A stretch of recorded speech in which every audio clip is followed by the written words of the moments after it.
Em nosso 18º episódio, vemos como a literatura ganha o mundo conhecendo a trajetória global de Luiz Biagione. Exploramos os novos caminhos das letras através da criação da Feira Literária com Juliana Schiavo e Márcia Tomiyama e o propósito de vida que Priscila Biancarelli Nunes encontrou na escrita. Acompanhem!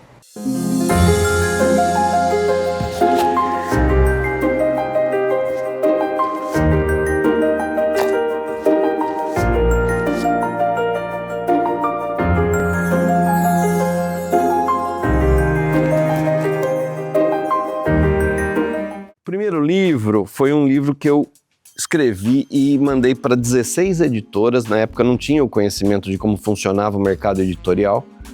Então eu escrevi esse livro e mandei inadvertidamente para todas as editoras que eu encontrei um endereço, eu mandei o livro.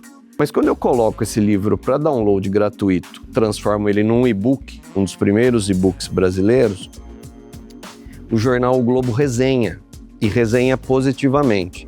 E aí o resenhista que escreveu sobre o meu livro no Globo, ele tem uma fala dele que é assim: o livro de Luiz Biagione faz o livro da Bruna Surfistinha parecer literatura infantil. E isso fez o livro bombar, teve mais de 20 mil downloads, chamou a atenção do mercado editorial, e aí eu acabei sendo publicado, sendo convidado para outros projetos, que fez materializar A Comédia Mundana, que foi o meu segundo livro publicado pela Língua Geral, que foi lançado em Portugal e fez um enorme sucesso.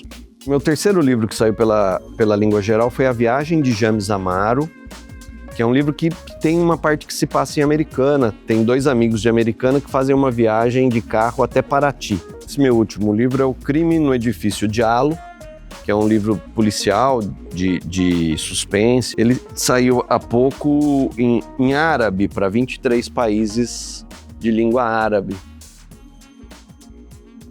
A Flam começou com uma vontade de ter um espaço para os artistas independentes poderem levar os seus livros, né? E não tinha isso, né? E começou no ano de 2016 para 2017, que eu fazia saraus. Acabou que eu conheci a Márcia, né? Ela chegou toda louca lá num evento que eu tava com as crianças. Falei, o que é essa mulher, né? Daí eu lancei que queria fazer uma feira literária, ela abraçou a causa, daí a gente criou uma parceria desde 2017, que surgiu a primeira feira literária. Tem as mesas redondas, onde tem a conversa do escritor com o público e as apresentações em geral. Eu comecei a minha carreira fazendo a graduação em Economia, na Exalc, aqui em Piracicaba. E logo no primeiro ano eu já entrei num grupo de pesquisa em extensão em logística agroindustrial. Nesses treinamentos que eu participava, eu sabia que um dia eu ia encontrar meu propósito de vida. Eu já estava em busca dele há uns 5 anos, mais ou menos.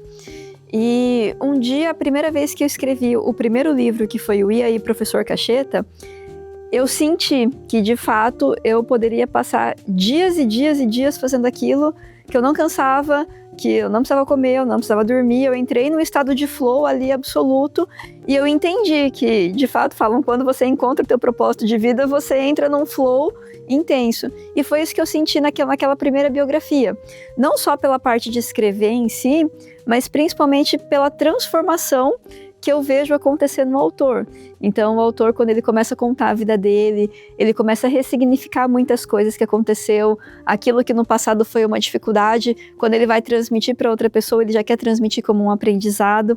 Então começou a acontecer aquela magia ali nesse primeiro livro, no E aí, Professor Cacheta, e eu entendi que esse era o meu propósito de vida, essa era a minha missão, essa é a minha missão pelos próximos anos. Lançados impressos hoje tem 7, mas escrevendo já são mais de 20, então hoje eu atuo principalmente no nicho de atletas, então eu tenho bastante corredores escrevendo livros, hoje atletas, eu tenho o nicho de treinadores e mentores e o nicho de empresários, então é o tipo de pessoa que me procura para eternizar o seu legado.